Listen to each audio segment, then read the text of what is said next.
Session തുടങ്ങുന്നതിന് മുമ്പ് accounts ഇൻഡേഴ്സ് based session അല്ലേ? അപ്പോൾ ആദ്യം തന്നെ എന്നെ അക്കൗണ്ട്സ് ആദ്യമായിട്ട് പഠിപ്പിച്ചു തന്ന എൻ്റെ ടീച്ചർ മിക്കവാറും സെഷനിലുണ്ടാവും. സോ മാമിനെ ആദ്യം തന്നെ ഞാനൊന്ന് ഓർക്കുന്നു.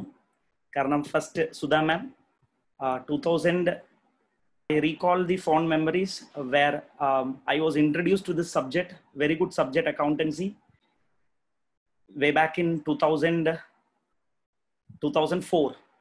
If I'm not wrong, I did my 11th standard in 2004. So it was Sudha ma'am who have introduced this subject to me. And the first foundation steps have been laid very strong so that I could pursue my dream of becoming a chartered accountant. So I would like to thank you, Sudha ma'am, for that. I think that she is here and she is hearing me. So it's a very proud moment for me to be addressing such a audience where Sudha ma'am is one among the participants. Okay. Okay, Sudha ma'am. Sudha ma'am is responding. Thank you, ma'am. Thank you so much. Okay. I know that, see, you guys are the persons who are laying this foundation with respect to accountancy. And what we are just doing is, whatever outputs that you're giving, we are just fine-tuning those outputs, the CA participants. So as far as a CA professional teacher, I'm concerned, I'm getting so-called semi-molded outputs so that it becomes easy for me to convey whatever I have in my mind. So thanks for all the contributions done at school level so that we are able to take it forward from that particular step. So let me thank the contribution of all the teachers at this juncture. So I'm starting with my technical session.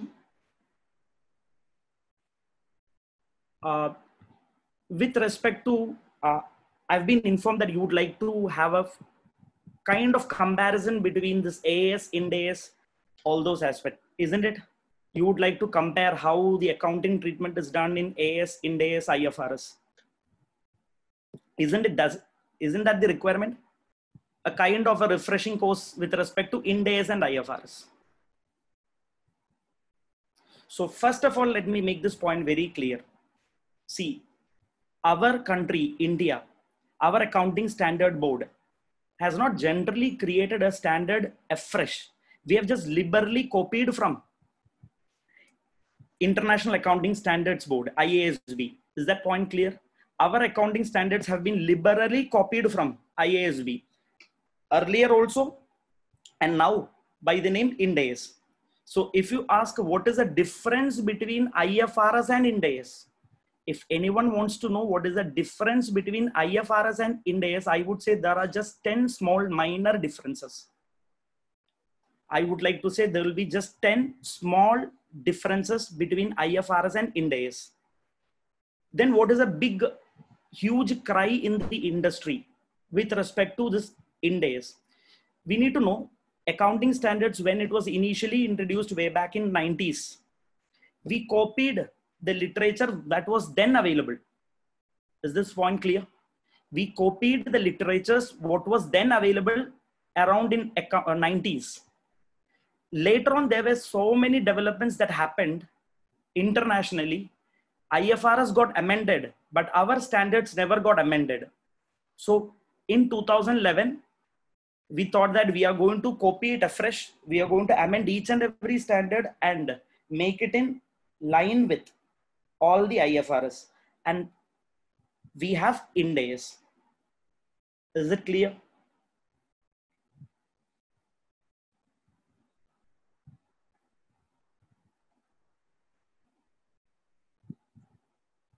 Is this point clear, please? Teachers, dear teachers. So if you ask me what is the difference, I would say between 90s and 2011, there were so many developments that were happening globally. Between 90s and 2011, those global changes have been introduced and has been liberally copied. Okay. In the year that 2015, where we introduced Ind AS. So as of today, Ind AS and IFRS is more or less the same. So even if I use Ind AS or if I use IFRS interchangeably, even the reference of the standard numbers are also same. The names exactly same. Even the reference are also same. Is that point clear? So we don't have a different set of numbers. If it's something is there, Ind AS 1, it is exactly same as IAS 1. Even numbers are same, contents are also same, except for minor differences. So we need not break our head thinking about IFRS and Ind AS. I can easily interchangeably use Ind AS and IFRS. Is this point clear? First of all, need not worry about IFRS.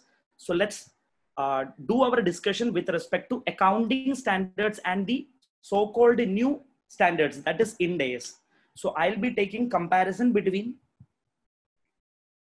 accounting standards versus Ind AS.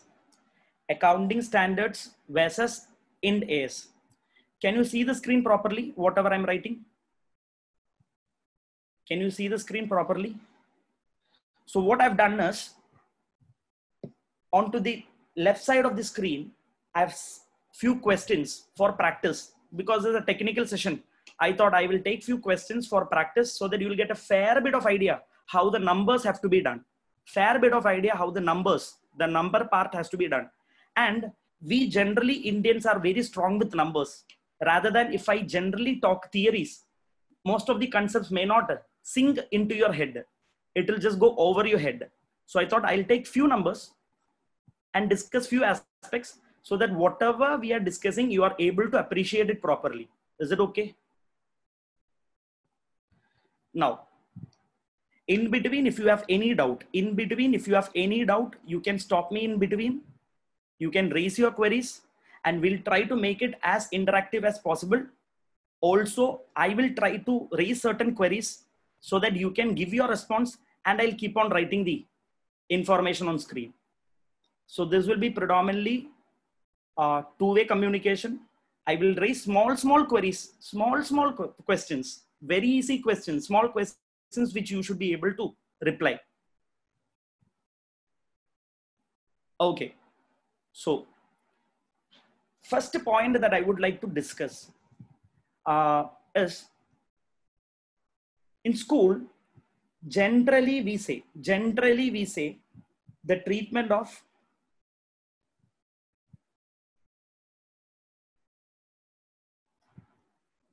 sales, promotion, expenses or deferred revenue expenses. Can you give me the response? What do we normally say with respect to sales, promotion, expense? Because I remember when I was learning, it used to be like this in the textbook. See, assume a company is going to get started and they are asking, say, Shah Rukh Khan to do the inauguration. Are you able to get the example? They're asking Shah Rukh Khan to do the inauguration of our now new business. Now we have to pay a hefty amount for Shah Rukh Khan. Tell me, will I be able to get Shah Rukh Khan for 10 rupees, 5 rupees, 10,000 rupees? I'll have to pay crores, isn't it? So I'll have to pay huge amount so that Shah Rukh Khan comes and inaugurates my business. Assume that I'm paying 3 crore. Assume that I'm paying 3 crore so that Shah Rukh Khan is coming. In our textbook, it used to be that you cannot recognize the 3 crore. You cannot recognize the 3 crore in P&L immediately. Can you confirm this point? This was to be the position when I've learned. I don't know what is the present position in the NCERT textbook. I don't know what is the present position in the NCERT textbook, but this used to be. Teacher used to say that this benefit, whatever that you pay, the benefit is spread over number of years. That benefit is spread over number of years. So it won't be correct on our part to recognize the entire expense amount as expense in the first year. Then your P&L will show a huge loss. P&L will show a huge loss. So what, to be prudent, what we'll do is we'll spread this. Say over 5 years. Say over 5 years. Yes, Srija ma'am is saying that yes, full amount is never debited to P&L account. And what was our logic? Our logic is, say Shah Rukh Khan came, it was inaugurated. The benefit of Shah Rukh Khan coming is not for 1 year. The benefit will be there for say n number of years, say 5 years. So let's spread that particular cost over the period of benefit. And we say the word matching concept. And we say the word matching concept. Is that clear? Now, let's see what is the position. Actually, whatever that we are talking. Yes, Vijayalakshmi ma'am is also saying that it will last for more than 1 year. True. Shrija ma'am is also saying that benefit will derive over future years. Very true. So we used to spread it over, say 5 years. Say, let me take 5 years. And our logic was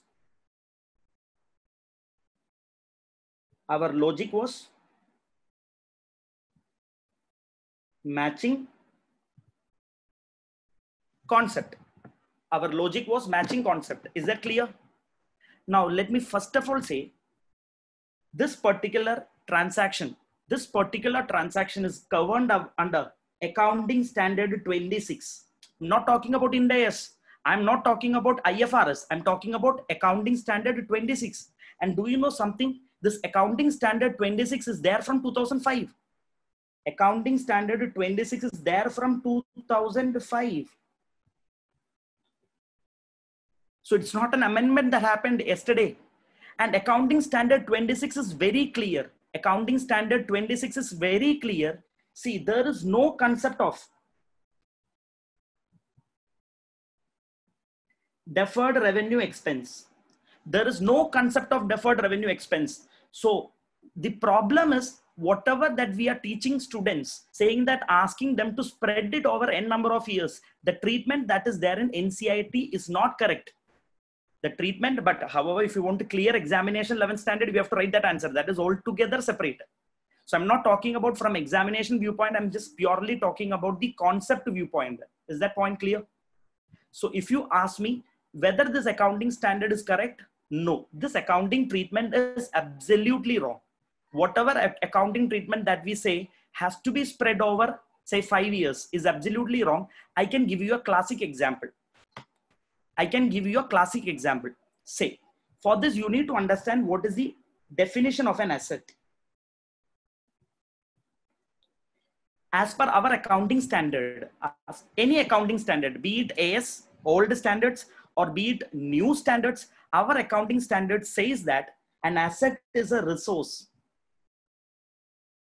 which is controlled by entity from which future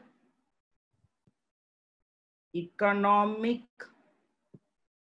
benefit will flow. Can you see that? I've written 3 points. What are the 3 points? It is a resource. It is controlled by the entity and from which future economic benefit will flow. Now, I would like to stress this particular point. Which point? Controlled by entity. I would like to stress this particular point. Controlled by entity. Now, those people who are in Ernakulam will be able to appreciate this example. Do you recall way back, maybe 5, 6, maybe more than 6 to 7 years before, we had a showroom, Emmanuel Silks, near to Lulu Mall. Do you recall that? Emmanuel Silks. Emmanuel Silks. I think that is the same building that where we have presently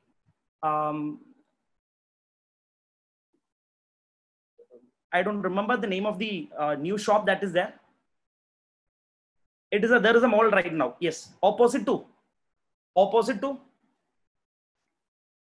And it was inaugurated by Shah Rukh Khan, Srija ma'am. True. It was inaugurated by.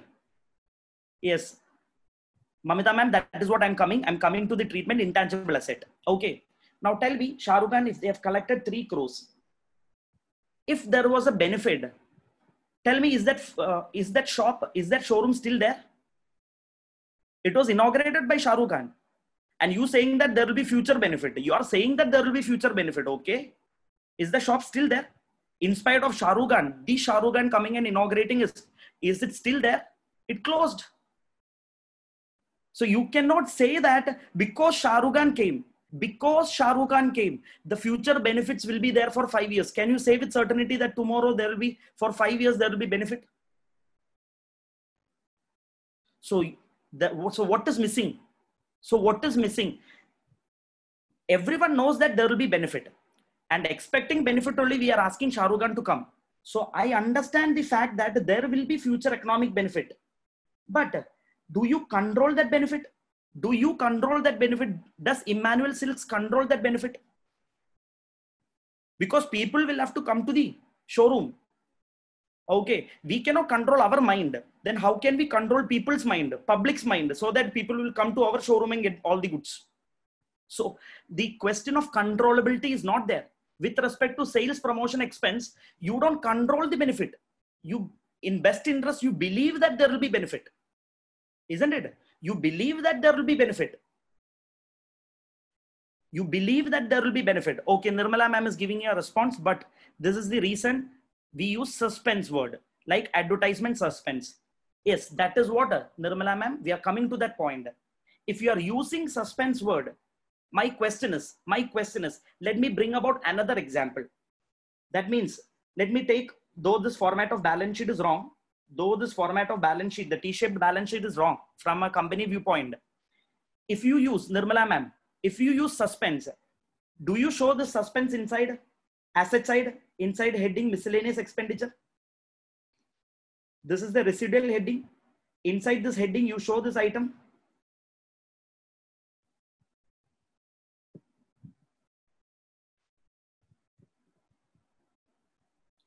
You show this item, isn't it?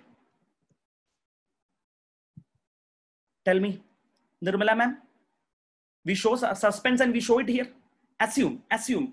My next question is, assume the next day the company is going to get liquidated. Assume worst to worst scenario, okay? Worst to worst, just to make you clear this particular concept. Assume the next day, this particular company is going to get liquidated. Now, at the time of liquidation, tell me what are the two processes? There are only two processes. Realize the assets and settle the liabilities. Tell me, there are only two processes at the time of closure of business. Try to sell the assets, get money, and settle the liabilities. Is Shah Rukh Khan going to refund you this amount? Is Shah Rukh Khan going to refund this amount? You going to Mumbai and saying that Shah Rukh Khan, you have inaugurated it. Okay, now due to some reason, the business is going to get closed. Pay me back the 3 crore. Pay me back the 3 crore. Is Shah Rukh Khan going to give you back this 3 crore? No. So you will never get, whatever is paid is paid. Whatever is paid is paid. You are not going to get anything back. You are not going to get anything back. So there is no question of matching. There is no question of matching. You have incurred that money. If anything good happens, it will happen. If anything bad happens, then it will happen. It is not in your control. It is not in your control. Is this point clear? Is this point clear, everybody? So first of all, what I would like to say, in NCERT textbook, this amendment is there from 2005. And I don't know why our Indian authorities are still not updating the textbook. This is way back in 2004, 2005, the standard is there. So that is the irony of Indian education system. We have to accept it. So we are teaching students something which is wrong, but this is required for us to clear examination. That is the irony. If students don't write this answer, they don't clear examination. So students are forced to write something which is against accounting standards. I'm not talking about Ind AS. I'm talking about age-old accounting standards. Is that point clear? Okay. So that way, so first difference, I cannot say it is a difference. This is there, but which is not there in your NCERT textbook. So I expect that this point is very clear, but still we'll have to teach students that it is deferred revenue expense. So can I go to the next point? Okay. Okay. So the next point that I would like to discuss. Now we are coming to serious amendments. Now we are coming to serious amendments. Okay. Now see this. In balance sheet, so let me start with miscellaneous expenditure. We call it as dirty item inside a balance sheet, or rather I call it as a dirty item. It is not an asset. This is a dirty item which is there in the balance sheet. What all items are there? Now, our deferred revenue expense, preliminary expense, discount on issue of shares, discount on issue of debentures, loss on issue of debentures, and P&L debit balance. Now, I want all the teachers to look into these points and confirm. Do we write all these items inside miscellaneous expenditure? Do we write all these items? Yes. This item is not there. I'm coming to this point. I'm telling, or I'm trying to give the reason why this item is not there right now. Whatever Nirmala ma'am has said is perfectly correct. She has pointed out that this heading is not there in present balance sheet. So let me come to that point. As per the new balance sheet format, you don't have this particular heading. So whatever Nirmala ma'am has pointed out is absolutely correct. But the problem is, now my problem is, heading is not there. What about these items? Okay, heading is not there. I accept the heading is not there. But what about these items? Assume there is the discount in issue of debentures. Assume if there is loss on issue of debentures. Assume if there is P&L debit balance, that is accumulated loss. Assume if there is preliminary expense. What will happen to these items? Where will I show these items? We need to know that. If this heading is not there, if these items are there, where will I show these items? Now, before me continuing with the session, let me ask each and every participants, is the speed okay? Is the speed, are you able to follow the speed?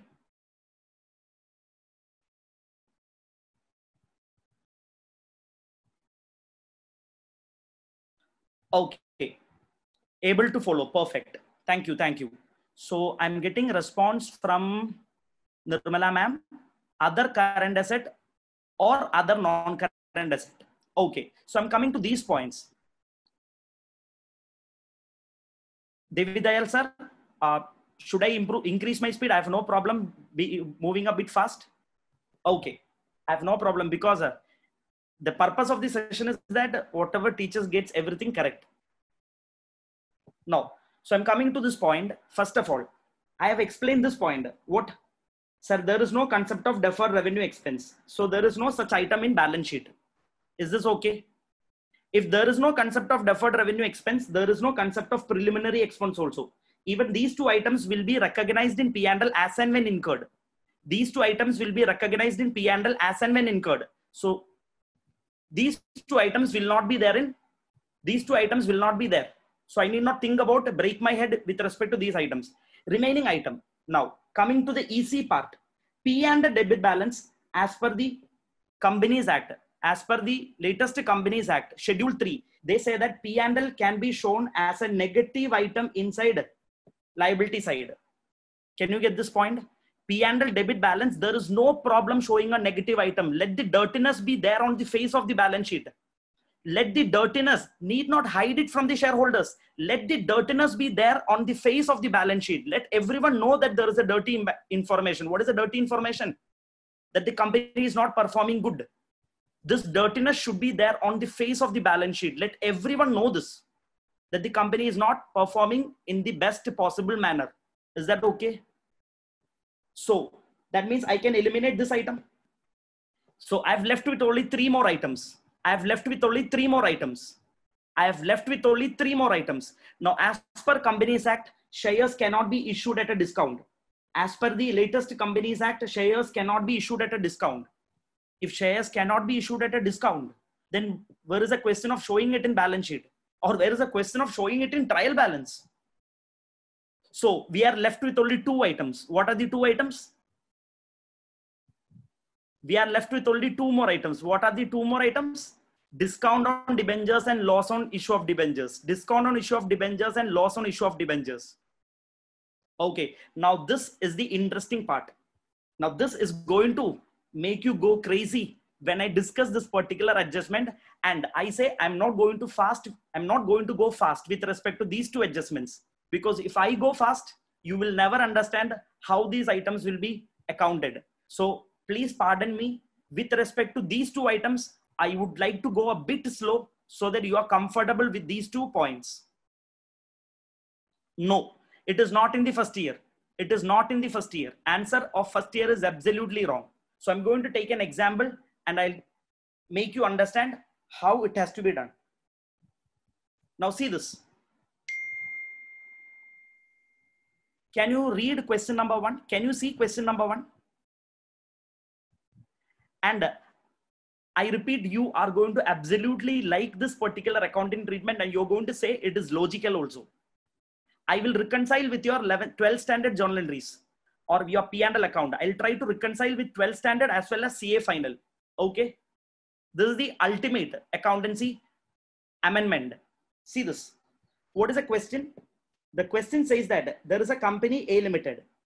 A Limited issued 8% debentures having a face value of 1 lakh at a discount of 10% and repayable after 5 years at a premium of 10%. So let me write the journal entry that I have learned. The journal entry that I have learned in 12th standard. Let me write the journal entry that I have learned. My journal entry is bank account debit. Tell me, bank account debit to what amount? I think everyone will be able to give me the response. Bank account debit. I think it is 90,000. Can you all confirm? 90,000. I think you can see the question. Teachers, can you see the question properly? Yes. You have a discount on issue. Tell me, what is a discount on issue? 10,000. Very good. Debit. You have loss on issue. You have loss on issue. How much? 10,000. Very good. You have 8% debentures. You have 8% debentures. 1 lakh. And you have to premium on redemption. To premium on redemption, 10,000. Dear teachers, isn't this the journal entry that we pass? Isn't this the journal entry that we pass? Yes. And what is our accounting treatment? If I take a P&L abstract, each year in my P&L, I'll have interest 1, interest 2, interest 3, interest 4, interest 5. Can you tell me each year I'll have an interest of how much to my P&L? This is an abstract of P&L. If there's an abstract of P&L, each year there will be a P&L debit to the extent of 8%, 8,000. Can you confirm? Can you confirm? 8,000. Not only 8,000.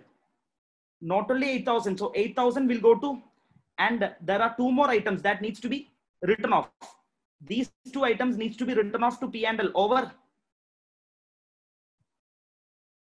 5 years. These 2 items needs to be written off to P&L over 5 years. Isn't this? Okay. So let me say over 5 years means 20,000 divided by 4,000 each. 4,000 each. Isn't it? So there will be a write-off 1, write-off 2, write-off 3, write-off 4, and write-off 5. So 4,000, 4,000, 4,000, 4,000, 4,000. Am I right? Can you tell me, so what is the total P&L impact over a period of 5 years? Total P&L impact over a period of 5 years because of this instrument? Can you tell me what is the total P&L impact? I think the total P&L impact is 60,000. The total P&L impact is 60,000. Okay. So this is one part of the story. And this is the treatment that we teach students right now, isn't it? This is the treatment that we teach students right now, today, on this date. Okay. Now, let me discuss the new accounting. Let me discuss the new accounting. And this amendment,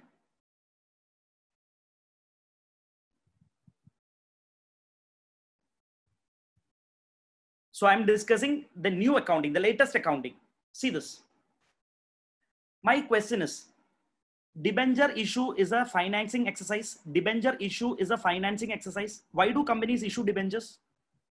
Why do companies issue debentures? For what purpose do they issue debentures? Why do companies issue debentures? Tell me, for what purpose does the company issue debentures? To raise money. By this exercise, what is the money that the company has raised? A Limited raised what money? Can you tell me what is the amount that A Limited has raised? Very good, 90,000. For 90,000 money raised, each year, how much are they paying interest? For 90,000 rupees raised, each year, how much are they paying interest? 8,000. So using common sense, can you tell me what is the interest that they are actually suffering? Can you tell me what is the interest rate that they are actually suffering? Are they actually suffering 8% interest or more than that? Effectively, are they suffering 8% interest or more than that? They are suffering more than that. So by common sense, I can say that they are suffering 8,000 for 90,000 raised. Divided by 90 into 100. How much? 8,000 divided by 90,000 into 100. They are suffering 8.88%. They are suffering. Okay. This is not the end of the story. 8.88 would have been the interest provided they repay 90,000. At the time of repayment, are they repaying 90,000 or are they repaying more than 90,000? See, I have taken, visualize, I've gone to a bank, I've taken a loan of 90 and each year I'm paying 8,000. My interest is 8.88. But when I repay, I'm paying 20,000 more. I'm repaying 1,10,000, isn't it? So I'm paying 20,000 more. By taking a loan of 90, I am repaying a amount of 110. That means indirectly I'm paying additional 20,000 interest. Indirectly, substance over form. Don't go by the name. In substance, for a loan that I've taken, indirectly I am paying 20,000 more interest. Other than this 8,000 interest, again 20,000 interest. So that 20,000 also I am paying upon 90,000. Can you give me the rate? So what is the additional interest? Hidden interest. 22%. 22%. Can you appreciate this hidden interest? I want everyone to think that you have gone to a bank. Ignore debentures and all. Assume that you went to, say, Federal Bank. You have taken a loan of 90,000. Each year you are paying from your pocket 8,000. And when you repay the loan, bank is asking for 1,10,000. So effectively, you are paying another 22% also interest. But tell me, sir, is this 22% paid every year or is it paid for 5 years put together? Is this 22% per year affair or 5 years put together affair? Is this 22% a payment that is made every year put together? That means, can I divide by 5? Can I divide by 5? So I'll be getting per year how much? Say 4.44. Say 4 point. So can I say somewhere around, without using time value of money, can I say that effectively the cost of borrowing is how much? Effectively the cost of borrowing is how much? 13. But in fact, it is not actually 13. In fact, it is not actually 13. This is 13% per annum. This is just a common sense solution. This is just a common sense. This is not accurate. This is not an accurate solution. This is a simple approach. Can you get this point? On an average, I'm saying somewhere around 13%. Somewhere around 13 percentage. Now, if you want to really compute, if you want to really compute this rate, all what you have to do is you have to take a financial calculator. You have to take the financial calculator and you have to plot the cash flows. Can you tell what are the cash flows? I got inflow of 90. For this inflow of 90, first year I pay 8,000. Second year I pay 8,000. Third year I pay 8,000. Fourth year I pay 8,000. And fifth year I pay 8,000 and 1,10,000. Can you appreciate this point? For a positive inflow of 90,000, each year I'm paying 8,000, 8,000, 8,000, 8,000 and 1,10,000. Is that point clear? Is that point clear? Now, if you use the IRR computation, internal rate, you will get the internal rate to be 12.36. Now, I'm not explaining how I got this 12.36 because then our discussion is not going to reach anywhere. So just accept that if I do a IRR computation in Excel, if you do IRR equal to IRR, you will get that effectively this particular company is borrowing at 12.36%. The actual borrowing rate is 12.36%, but it's shown as 8%. Can you respond, dear teachers?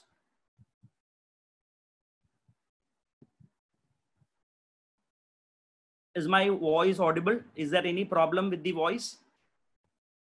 Are you able to hear me? Yes, you're able to hear me. Okay. So can I say that actually my interest is not 8%. Actually my interest is what percentage? It is 12.36. Can you see that 12.36 in the green color? 12.36. So this is known as effective interest. And effective interest. Now everyone in the world say that if you go to new generation bank, there is a hidden interest. There is a hidden interest. Can you tell me what is hidden interest? Hidden interest means they will say it is 8%. But when you pay, you know that you are paying more than 8%.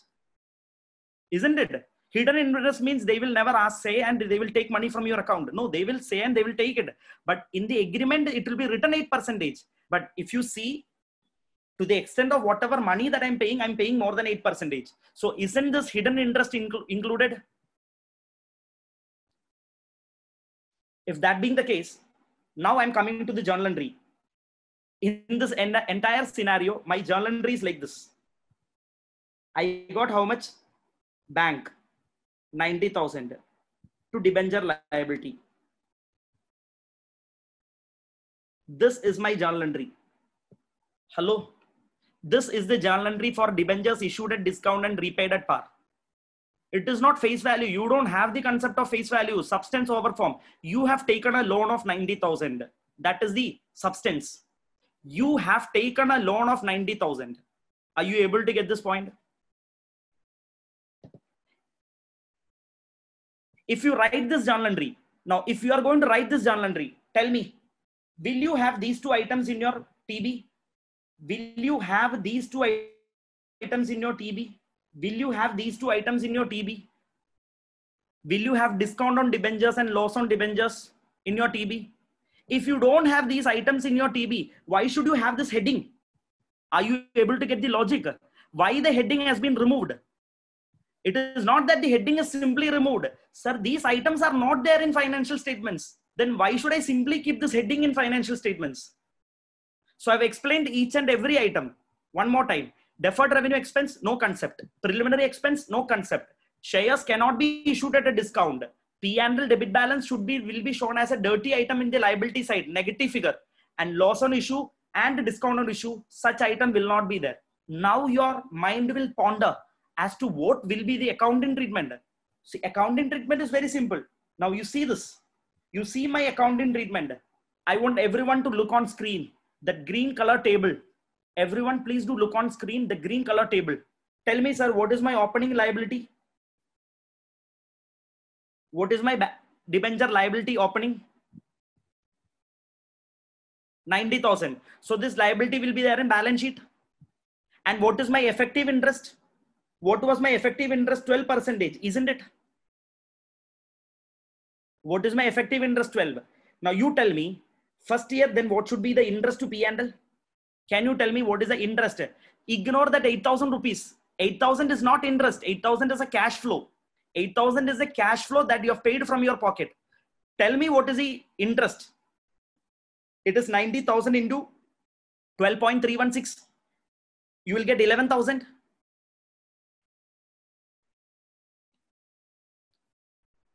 11,000, you get 11,000. Tell me, sir, first year you should have paid an interest of 11,000, but how much did you pay? You should have paid an interest of 11,000, but how much did you actually pay? You only paid. Tell me, sir, is your liability going to increase or is your liability going to decrease? You haven't serviced the full interest. So there will be an outstanding interest. There is a liability increase. There will be a liability increase to the extent of 3,000 rupees because you didn't service 3,124 interest. So can you give me what will be the closing debenture liability? The closing debenture liability will be 93,000. The closing debenture liability. Can you confirm the first year? Once you get first year, then it is exactly same. Once you get first year, then it is exactly same. Can you please confirm the table for the first year? You started with a loan of 90. The interest was 11,000, but you paid only 8,000. Hence your liability increased by 3,000. There is no principal repayment. There is no principal repayment, but there is a outstanding liability which will get added to your liability, outstanding interest. So, and this table continues. Now check the beauty. Next year opening, whatever closing becomes opening, whatever closing becomes opening. Again, the story continues. Interest is 11,000. Cash flow is 8,000, liability increases 96. Now you see that at the end of fifth year, my liability debenture becomes how much? At the end of fifth year, my debenture becomes how much? It increases. And what is the last year repayment? 1,10,000 is the last year repayment. 1,10,000 is the last year repayment. 1,10,000 is the last year repayment. Okay. So if you want to know the journal entry, year one journal entry is interest expense. How much? 11,124. To bank, how much you have paid? 8,000. To 8% debentures. 8% debentures will increase by 3,124. The second year journal entry is interest expense. How much? 11,510. You have paid how much? 8,000. Therefore, my debenture liability in balance sheet will increase by 3,510 and continue. If I continue like this, if I continue for all the 5 years, my in balance sheet, what will be my debenture liability? In balance sheet, what will be my debenture liability? 1,10,000. In balance sheet, my debenture liability will grow to 1,10,000. And finally, I will pass the repayment entry. What is the least repayment entry? 8% debentures, 1,10,000. So if you want to pass the due entry, you pass debenture holders or directly pass the bank entry, 1,10,000, and my liability is going to get vanished from my books. Can you please confirm? So I keep on accumulating that interest. So my debenture becomes 1,10,000 and finally I will debit my full liability to bank. Is this point clear? If I do like this, now check the beauty. Now let me reconcile. Can you add the entire interest? Just see what is the total interest that is being debited to P&L using 12.36%. Can you confirm what is the total interest that will come to P&L using 12.36%?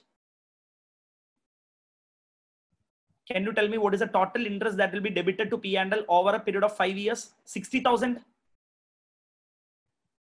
Now, what was your solution? What was our solution in 12th standard? Let me zoom that 12th standard solution. Let me zoom the 12th standard solution. Wasn't that 60,000 also?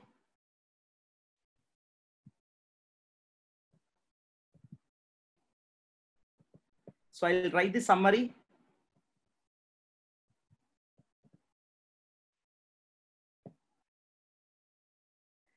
My first year interest is 11,124.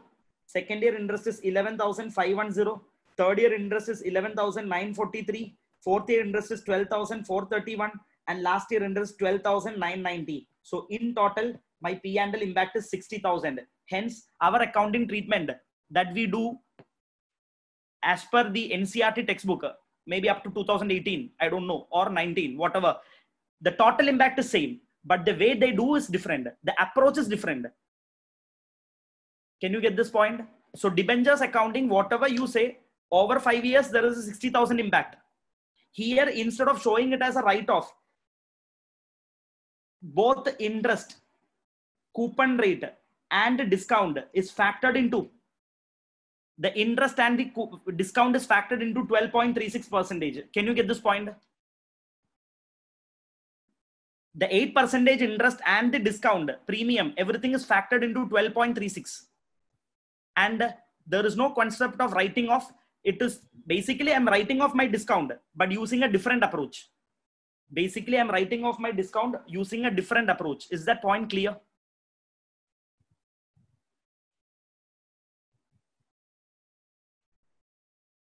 Okay. So this is a paradigm shift. This is a paradigm shift.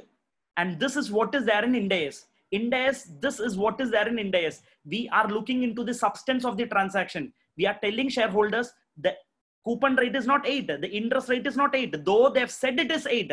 Effectively, I'm paying 12.36. So my effective interest rate is not 8. My effective interest rate is 12.36. And we call this substance over legal form. Legally, it is 8%. But in substance, I end up paying 12.36. So we are giving more relevance to substance over form. In Ind AS, we are giving more relevance to substance over form.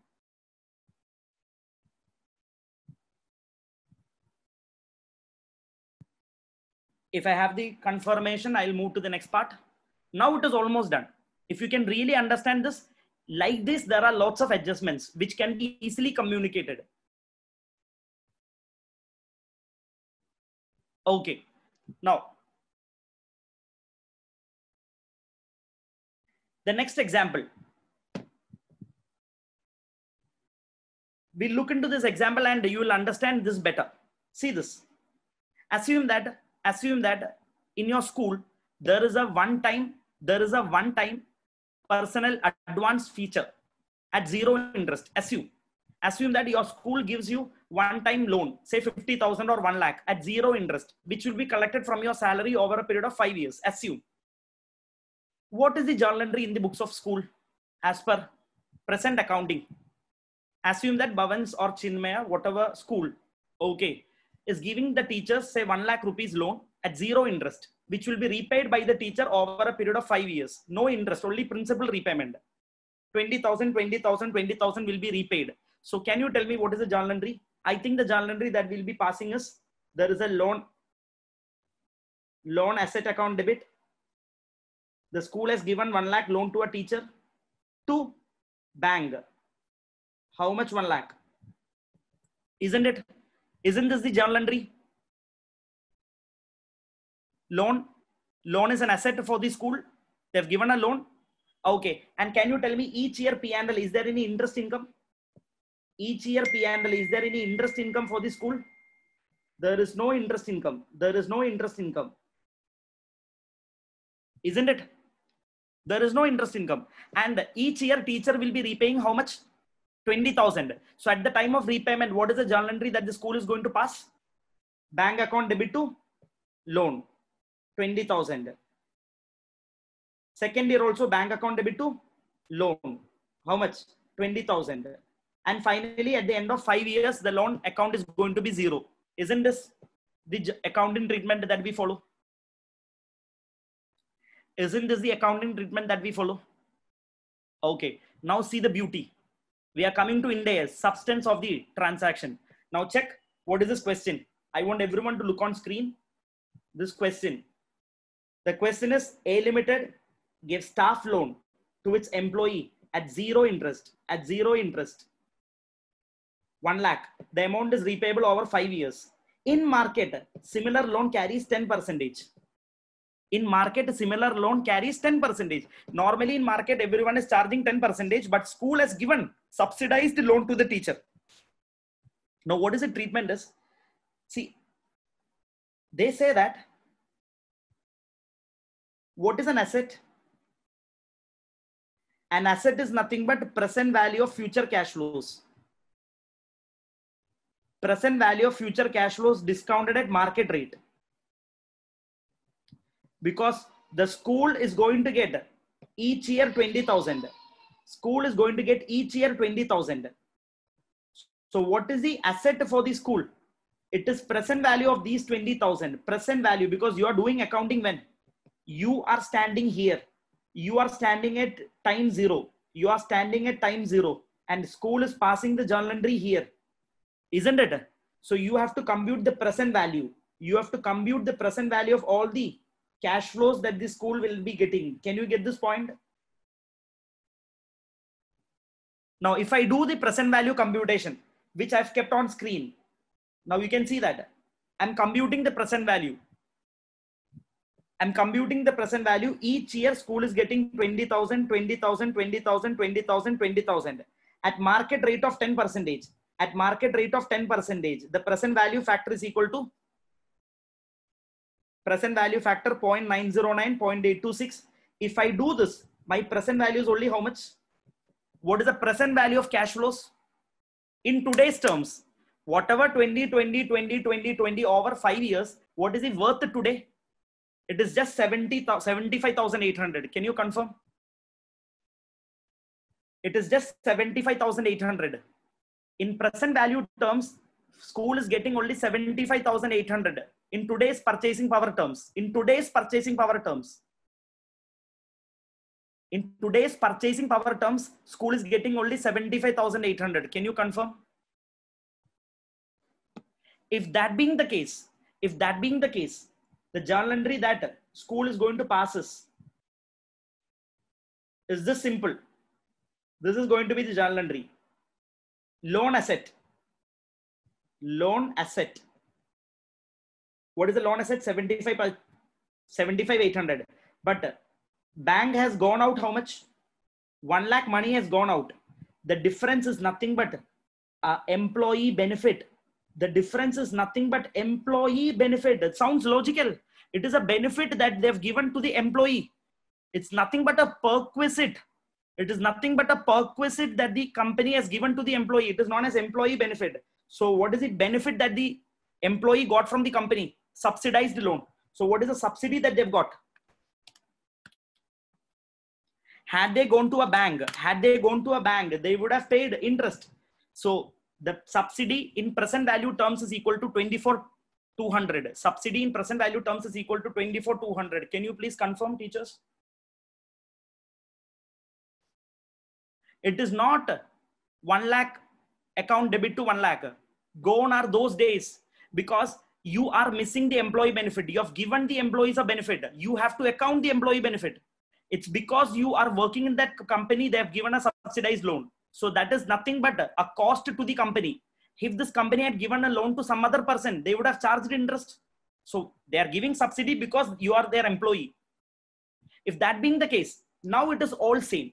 Now I repeat, as per your working, what is the interest income for 5 years?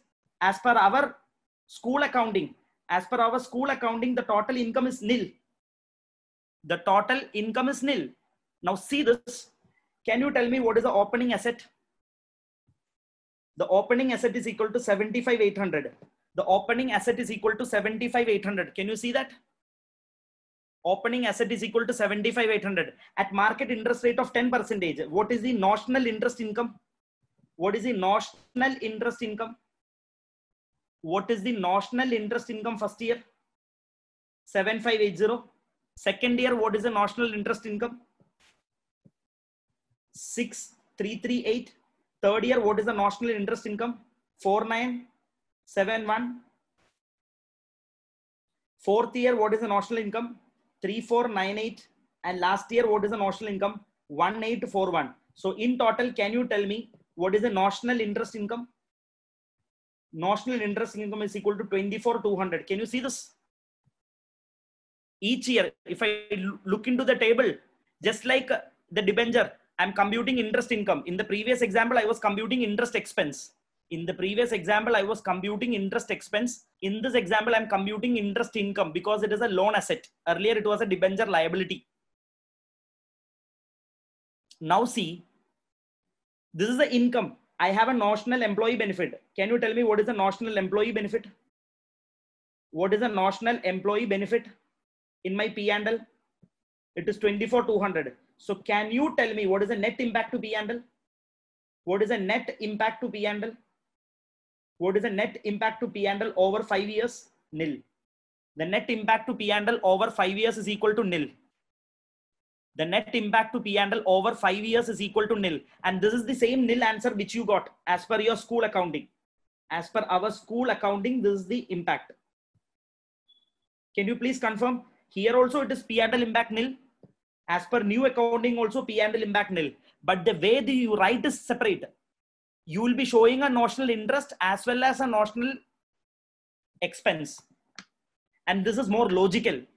This is more logical. You have to show the substance of the transaction. You have to show each and everyone that you have given the employee a loan. Otherwise, all these disclosures will be missing in the financial statement. The company will have to show to the public that employees have been given loan, subsidized loan. The purpose of financial statement is that so that the public can take informed decision. Unless you disclose all this, how can the public take informed decision? So they say that disclose all this. The financial consequences nil. You disclose the notional expense as well as the notional income. Is the point clear? Everybody? Okay. So now if you have really understood this, this is the entire pulse of Ind AS. This present value concept and this table is the entire pulse of Ind AS. Computing everything at present value and doing this amortization table is the entire pulse of Ind AS. This substance over form is what makes Ind AS different from our school accounting. So the way that I see is soon, even in our school, company accounts, debentures accounting, they will introduce these accounting. I think they should introduce because all the companies have to follow. Basically, they will have to follow Ind AS, all the big companies. So even in our NCERT book, this accounting will come to picture very soon. So gone are those days we'll be showing discount on issue, loss on issue, all those aspects will have to be ignored and you have to embrace the new accounting. Now, similarly, another major change. Can you tell me preference share capital, do you show as a liability or capital?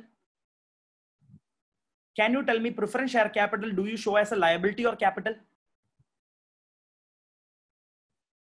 Preference share capital, do you show it as a liability or capital? Everyone shows that generally the way that I have seen is capital. However, Shiju sir has given me liability. That means he has given the latest treatment. Now the thing is that in India, are we allowed to issue redeemable preference shares? Irredeemable preference shares? Are we allowed to issue irredeemable preference shares in India? Are we allowed to issue irredeemable preference shares? No. So whatever money that is raised from the public has to be repaid back. Whatever money that I'm getting from the public has to be repaid back. Yes. So what is the difference between a bank loan and a preference share?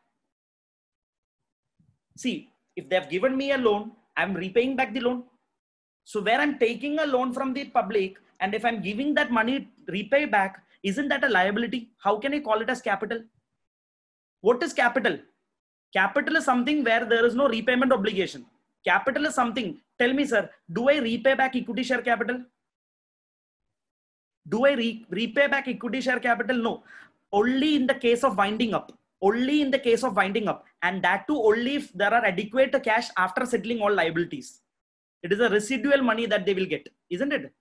Equity shareholders will get money only if there are adequate money left after settling all the liabilities. All the liabilities. If there is any money pending, surplus is there, then they will get. Otherwise, they won't get anything. But isn't that the same with respect to preference share capital? Have they said that I will repay, if I am able to repay all the liabilities, then I will repay the back money? No, that is not the scenario. They said that in 5 years time, I'll repay back the entire money. if they say that in 5 years time they are going to repay back the entire money, then this preference shares is nothing but a liability. It is just written as capital, but it is in fact similar to bank loan. It is in fact similar to bank loan, isn't it?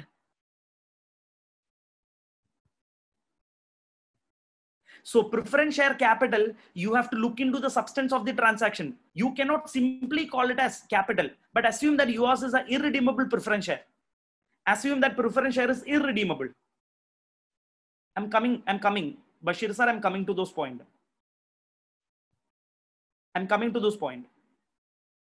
If your preference share is irredeemable, tell me, do you have an obligation to repay back money? If your preference share is irredeemable, do you have an obligation to repay back money? No. Hence, that preference share will be treated as capital. That preference share will be treated as capital. Now, next point, assume that you have issued debentures and these debentures are convertible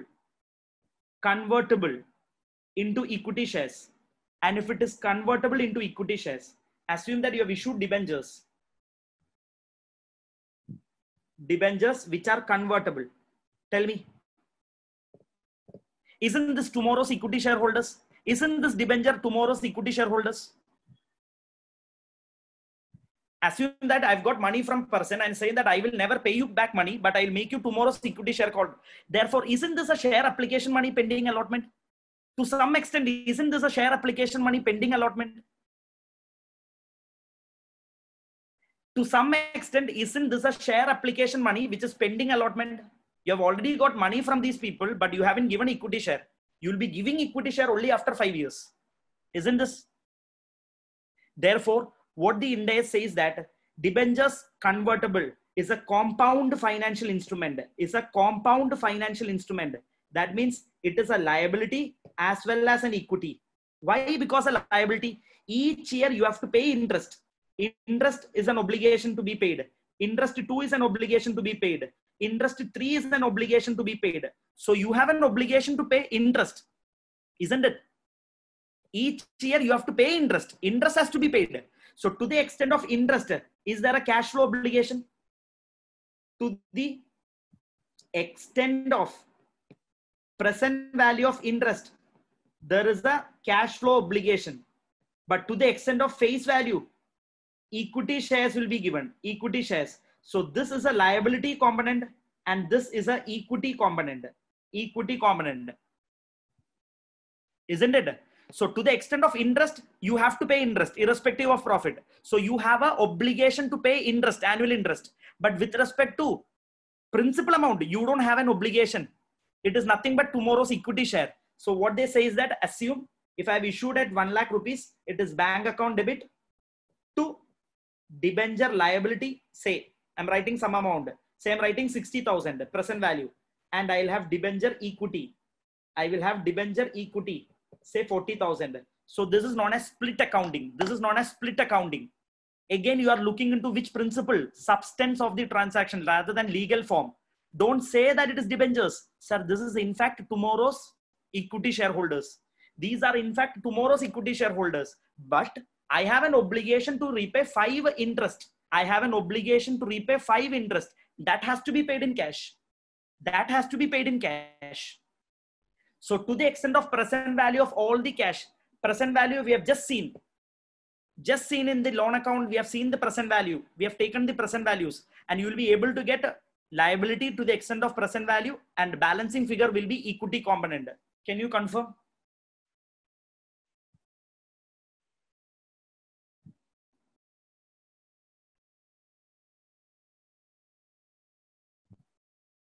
Dear teachers? Okay.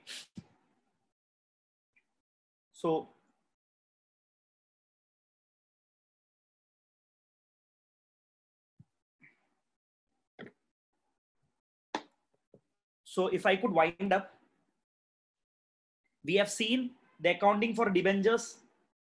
We have seen the accounting for subsidized loan. We have basically understood the accounting for convertible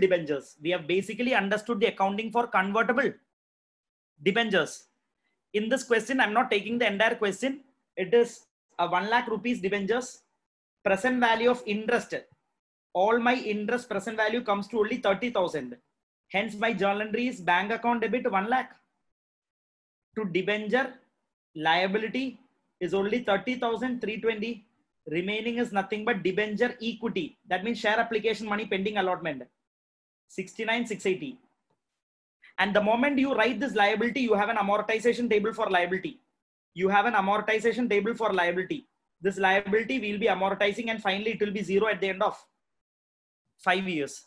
You have an amortization table, just what we have seen. Okay. Now, quickly, let me go through certain small points, very small points. First point is bills discounting.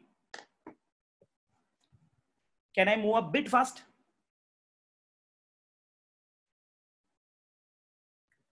I'll just quickly wrap it up. Okay. Now, first of all, let me bring this point very clear. I haven't covered everything. I'm just giving certain things which you are generally concerned with your 12th standard. Only those points you are concerned with 12th standard, I'm sharing. I'm not discussing all the aspects of Ind AS, just those points which is there in our company account syllabus. I'm just sharing where there is a difference of treatment, what is there in NCERT and what is the actual present scenario. Now, see this discount on bills. The moment when we discount bills receivable, what do you do? Tell me, sir, I had a bills receivable. I'm discounting with the bank. What do? I pass the journal entry. I pass the journal entry, bank account debit, say 90, discount 10 to bills receivable. Tell me, isn't this the journal entry? Can I say that I de-recognize my liability? Sorry, I de-recognize my bills receivable. From my books, I de-recognize the bills receivable. Now, this is not allowed. As per Ind AS, this is not allowed. Tell me, the question is, do you have a continuing involvement? Assume that the person defaults it. Will the bank come and collect money from you? Do you have a continuing involvement? Is the liability free from your head throughout? In every sense, can you say that the liability is free from your head? Can you be safe? Can you sleep in peace saying that I will never be asked to pay this money? No. If the person is, if the drawee defaults, if it dishonors, then next moment bank will come to my house and collect the money from me, isn't it? If there is a dishonor, the next moment bank will come and collect the money from me because I have discounted the bank. I have to repay bank. And we say that all the relationship re-establishes. Therefore, they say that there is a continuing involvement. There is a continuing involvement. Where there is a continuing involvement, you cannot de-recognize bills receivable from your books. And this is considered to be a bank loan. This is a journal entry. Bank account 90 to bank loan 90. Can you appreciate this journal entry? Actually, nothing but you have pledged. Assume that you have gold in your hand. Assume that you had gold. You have taken that gold to bank and you have taken loan. Tell me, sir, if you are doing personal accounting, do you de-recognize gold from your personal books? Assume that I have 10 sovereigns of gold in my house. I'm taking this to KFCF and pledging my gold. Will you pass this entry? Tell me. Everyone think logical. I'm going to bank loan for a gold loan purpose. Do I pass this entry? Bank account debit 1 lakh to gold, to whatever gold I had. Do I pass this entry or do I pass the second entry? Bank account debit 1 lakh to loan. You tell me which is the entry that I'm going to pass. First entry or second entry? First entry or second entry? Second entry. Isn't this the same? Isn't this the same? I had a paper bill receivable. I've given that paper bill receivable. I've pledged bill receivable. I've pledged that bill receivable, that paper, and I've pledged it to the bank and I've got amount. So isn't that a bank loan? Why do you want to de-recognize bills receivable from your book? Similarly, where you don't de-recognize gold from your personal books. So everything is logical. In Ind AS, everything is logical. They say that, sir, where with respect to gold, you don't do this treatment. Then why with respect to bills receivable? So it has to be consistently applied. Consistency is very important. Same transaction has to be accounted in a similar manner. So again, so the chapter which I foresee, the chapter bills of exchange might undergo a change with respect to companies. With respect to companies, I'm talking with respect to companies because all these are applicable for companies majorly. So I foresee in bills of exchange chapter, whenever there is a discounting, you cannot de-recognize the difference. It is known as a bank loan.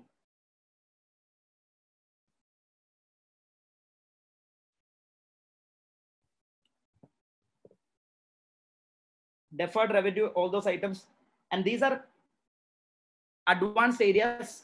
So let's skip these areas because this is never there in your syllabus. In our syllabus, it is, these are items are not there in our syllabus. Hence, we need not go to deferred tax, amalgamation, prior period items, consolidation, borrowing cost, or lease accounting. Maybe lease accounting, I can say. Assume that I'm taking a warehouse on rent for 5 years. What is the journal entry? Assume that I've taken a warehouse on rent for 5 years. What is the journal entry? Basically, we don't pass any entry. We don't pass any entry, isn't it?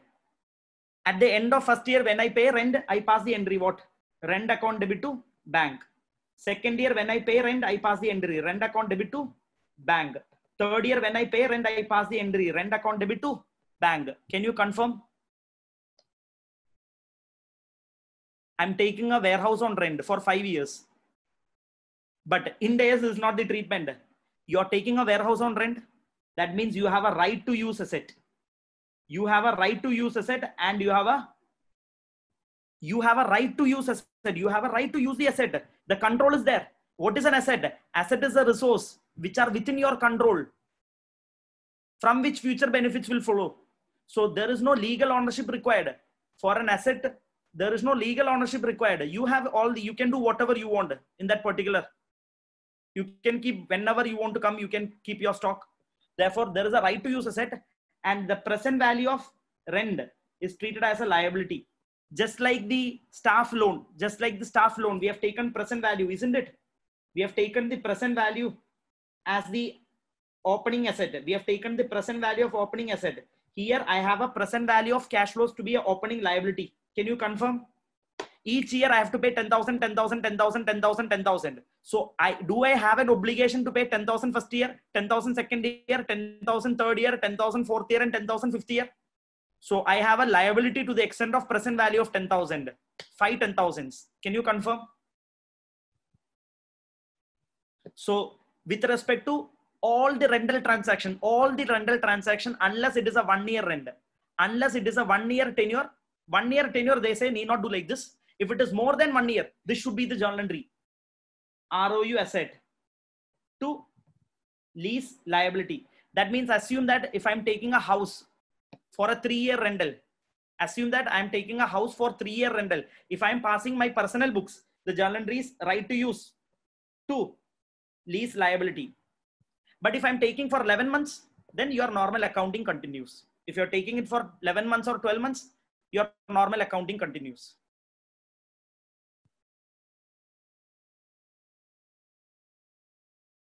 Is that okay? I can take your queries. If you have any doubts, I can take your queries, any specific doubt. Otherwise, I think you would have got a fair picture. I wouldn't say not everything, but basic idea at least you would have got. What is Ind AS? Need not worry altogether. Almost I've tried to reconcile the 12 standard P&L impact as well as the Ind AS P&L impact. Both the P&L impacts are exactly same, but the way they present is different. If you guys want, I can share these PDF. If you want to go through all this, you can go through if you have time.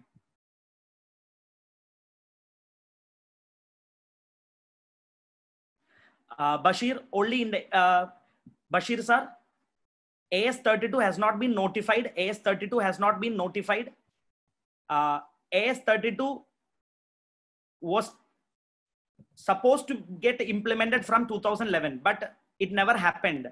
Now we will see a similar standard that is coming to AS. We are waiting for the amendments to happen. In accounting standard also, we'll see all those amendments coming. So soon in accounting standards, whatever I've told will be there soon. But today there is no treatment.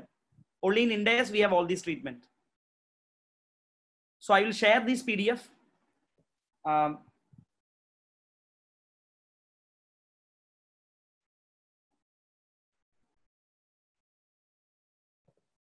Hari, how do we share this? It's okay, sir. We have recorded the session. If you can just send it to me later on, I'll forward it to the entire database of attendees. Yeah. So I'll send it to Hari so that he can share all the PDF. Maybe you will be getting in your email. Otherwise, if you have any other doubt, you are free to ask. Major difference between Ind AS and IFRS. Okay.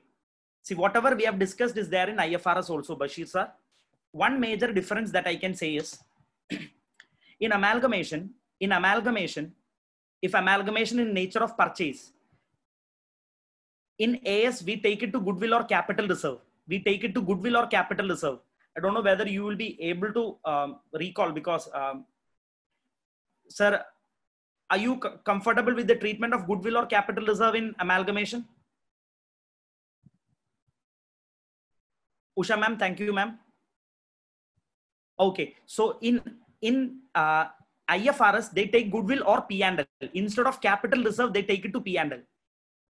Instead of capital reserve in IFRS, they take it to P&L. They don't take it to capital reserve. They don't like taking anything to capital reserve. So that is one treatment. There is one difference between Ind AS, and another difference that we have is with respect to foreign currency convertible instruments. We treat that to be equity, but they treat it to be liability. But if I want to say, if you want to really get it, I'll have to explain a lot. So what I can say is it's a small differences that is there. Hardly 10 points. If you know the accounting treatment, it's a matter of 2 minutes time. All the differences can be. Punita ma'am, they say it is bargain purchase profit. It is not capital profit. It is bargain purchase profit and it has to be going to P&L. Shiju sir, thank you sir. Present value. Okay, Sudha ma'am, present value is computed like this. All what is required is we have to recall our Sudha ma'am. We used to say like this, no ma'am. Amount is equal to principal into 1 plus R raised to n. Do you recall this formula? If I invest 1 lakh in bank today, after 1 year, I will get.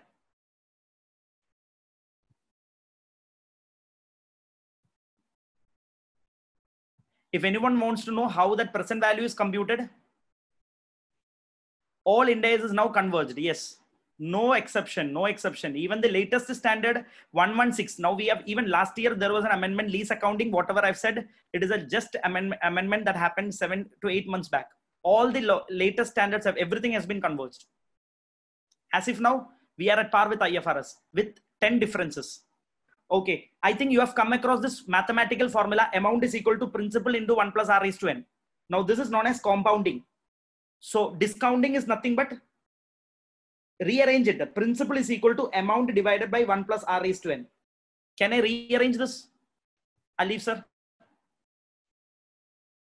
So if I want to get tomorrow's cash flow, today's cash flow, I have to multiply with 1 plus R. But if I want to get today's cash flow from tomorrow's cash flow, I have to discount, I have to divide by 1 plus R raised to n. Swarupa ma'am, is there any difference in accounting treatment in case of amalgamation by merger and purchase? First point, very good question. There is no more amalgamation in nature of merger. All amalgamation is in nature of purchase. There is no more amalgamation in nature of merger. Entire amalgamation is in nature of purchase, and there is a hell a lot of changes. Even PC computation is different. 100% there is a change. There is a drastic change in amalgamation.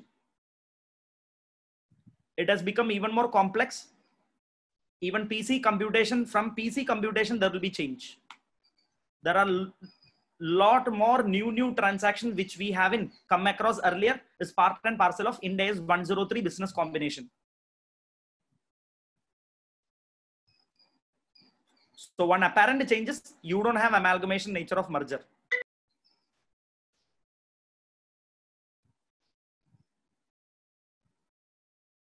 Okay. Any more points?